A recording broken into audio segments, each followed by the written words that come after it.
ये रथ जो है वो दिखाना जरूरी है। ये वो विजय का संकल्प है, वो भय पर भरोसे की राजनीति है, वो जो एक मैसेज था, वो जो एक रणनीति थी, वो जो एक पिक्चर गढ़ने की कोशिश हुई प्रधानमंत्री नरेंद्र मोदी के द्वारा, और फिर उस नैरेटिव को आगे लेकर बढ़े शुभेंदु अधिकारी, और जो चाणक्य नीति गृह मंत्री अमित शाह की रही, ये तमाम वो चेहरे हैं, ये वो बातें हैं जो इस चुनाव के दौरान लगातार दिखाई दी। लेकिन सेंटर ऑफ अट्रैक्शन की बात आप प्राची कह रही थी, जहां पर प्रधानमंत्री नरेंद्र मोदी खड़े हो जाते हैं, वो अमिताभ बच्चन की लाइन है ना, वहीं से लाइन शुरू होती है। तो जहां प्रधानमंत्री नरेंद्र मोदी खड़े हो जाते हैं, जो उनकी लोकप्रियता है, जो उन्हें लेकर लोगों के मन में प्रेम की भावना है, सम्मान की भावना है, वो अब वोटों में दिखाई दी है, और इसलिए पश्चिम बंगाल में बीजेपी की सरकार बन पाई है। अब देखिए, संतुष्टि है कि पश्चिम बंगाल में हमने वो कर दिखाया जो हम लगातार कई दशकों से सिर्फ सोच रहे थे। श्यामा प्रसाद मुखर्जी की जन्मभूमि पर कमल खिल नहीं पा रहा था, और ये कसक भारतीय जनता पार्टी में थी, और इस कसक को इस बार दूर कर दिया है। तो वो संतोष, वो सेटिस्फैक्शन और एक खुशी प्रधानमंत्री नरेंद्र मोदी के चेहरे पर नजर आ रही है। दोनों हाथों से अभिवादन स्वीकार कर रहे हैं जो लोग मौजूद हैं, दोनों ही तरफ, दोनों हाथों से अभिवादन स्वीकार कर रहे हैं प्रधानमंत्री। और जैसे ही प्रधानमंत्री पहुंचते हैं, खासकर बीजेपी के कार्यकर्ताओं में एक जोश, एक उत्साह भर जाता है। अभी रथ की तस्वीर आप देखेंगे तो एक तरफ शुभेंदु अधिकारी भगवा धारण करे हुए खड़े हुए हैं, और दूसरी तरफ शमिक भट्टाचार्य हैं, बीजेपी के प्रदेश अध्यक्ष, वो खड़े हुए हैं। मंच पर जैसे ही ये तीनों लोग पहुंचेंगे, वैसे ही शपथ ग्रहण कार्यक्रम जो है वो शुरू होगा, और शुभेंदु अधिकारी बनेंगे पश्चिम बंगाल के पहले बीजेपी के मुख्यमंत्री। और यहाँ इस बात का जिक्र कर लेना चाहिए कि प्रधानमंत्री नरेंद्र मोदी ने तकरीबन 1 दर्जन से ज्यादा रैलियां पश्चिम बंगाल में की हैं, 5 रोड शो प्रधानमंत्री ने किए हैं, और उनके स्ट्राइक रेट की अगर बात करें, यानी जहां जहां पर प्रधानमंत्री ने रैलियां की हैं, वहां वहां बीजेपी कितनी सीटें जीती है, तो ये 80% से ज्यादा है। ये है प्रधानमंत्री नरेंद्र मोदी का कमाल। जहां जहां पीएम जाते रहे, एक तरफ टीएमसी पर संयमित होकर निशाना साधते रहे, तो साथ ही साथ ये भी बताते रहे कि बीजेपी का विजन क्या होगा।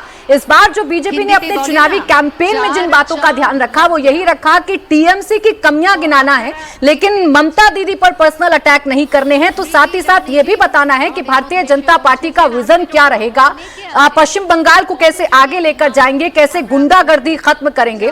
और एक बयान मुझे प्रधानमंत्री का ऐसे ही चुनावी रैली का याद आ रहा है, मीनाक्षी, जिसमें उन्होंने कहा था कि तुम मुझे वोट दो, मैं तुम्हें टीएमसी से आजादी दिलाऊंगा। और अब उन्होंने टीएमसी से आजादी दिला दी है। टीएमसी जो है वो 80 सीटों पर सिमट गई, और 207 सीटें पश्चिम बंगाल में भारतीय जनता पार्टी ने जीतकर इतिहास रच दिया। और अब मौका है अपनी उस मेहनत को सेलिब्रेट करने का, अब मौका है अपने उस रणनीति को सेलिब्रेट करने का। और सेलिब्रेशन कैसे किया जाता है, ये भारतीय जनता पार्टी बखूबी जानती है। बंगाल में खड़े होकर अब आगे के लक्ष्यों को कैसे साधना है, कैसे मैसेजिंग करनी है, ये बीजेपी बखूबी जानती है, और इसी की तस्वीर आज मीनाक्षी दिख रही है। बिल्कुल आप ठीक कह रही हैं। और 9 मई की ये तारीख जो है, आप देखिए, बड़ी ऐतिहासिक तारीख है। रविंद्रनाथ टैगोर की जयंती का आज दिन है।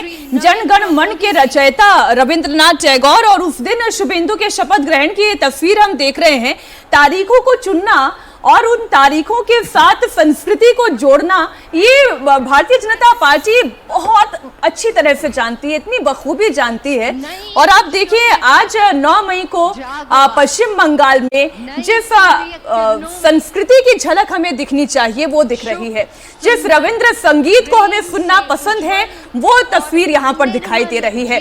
बंगाल के सिंहासन पर अब दीदी नहीं दादा का राज होगा, दत्ता जी, वो दिखाई दे रहा है। मैं ये जो 2 किरदार आपको इस तस्वीर में दिखाई दे रहे हैं, पहला तो सेंटर ऑफ अट्रैक्शन प्रधानमंत्री नरेंद्र मोदी, और फिर उनके पीछे भगवा कपड़ा पहने हुए शुभेंदु अधिकारी। बिल्कुल सही बात है मीनाक्षी जी। माननीय प्रधानमंत्री जी तो इंटरनेशनल मैस्कॉट है। वो अगर रूस से चुनाव के लिए खड़े होंगे, या फिर इस्लामाबाद से खड़े होंगे, या न्यूयॉर्क से खड़े होंगे, वहां से भी जीत जाएंगे, उनका तो कोई मुकाबला नहीं है। प्रधानमंत्री जी के साथ आप एक नेशनल मैस्कॉट, जो सांस्कृतिक राष्ट्रवाद को जो रिप्रेजेंट करते हैं, वो भी दिखाई दे रहे हैं। मैं तो कहूँगा कि आज पोचिशे बोईशाख, यानी कि गुरुदेव रविंद्रनाथ जी की बर्थडे है, और पोचिशे बोईशाख पे आज सही में माँ दुर्गा ने महिषासुर का वध किया है। और ये वध हुआ है बंगाल के दत्ता जी, धरती में। इस्लामाबाद तो मुश्किल है, बाकी मैं न्यूयॉर्क और रूस पे टिप्पणी नहीं करूंगी, लेकिन देवेंद्र, ये जो वाकई में सांस्कृतिक राष्ट्रवाद की भावना जैसे भारतीय जनता पार्टी ने हर राज्य की जनता के अंदर कूट कूट कर भरी, एक पहला मैसेज बंगाल की जीत का ये है कि आप अल्पसंख्यक, आप बहुसंख्यक को अल्पसंख्यक की तरह ट्रीट नहीं कर बस सकते। एक जिक्र यहाँ पर कर दें इन तस्वीरों का, चूंकि आप चर्चा कर रही है, प्रधानमंत्री ने पहले शुवेंदु अधिकारी और श्रमिक भट्टाचार्य से कुछ चर्चा की, बातचीत की, इशारा किया कि नीचे उतर जाएं, और उसके बाद फिर नीचे उतर गए हैं और अब जो अपना मंच तक पहुंचना है वो पैदल जाएंगे। श्रमिक भट्टाचार्य और शुवेंदु अधिकारी के साथ प्रधानमंत्री, मंच बस थोड़ी ही दूरी पर होगा।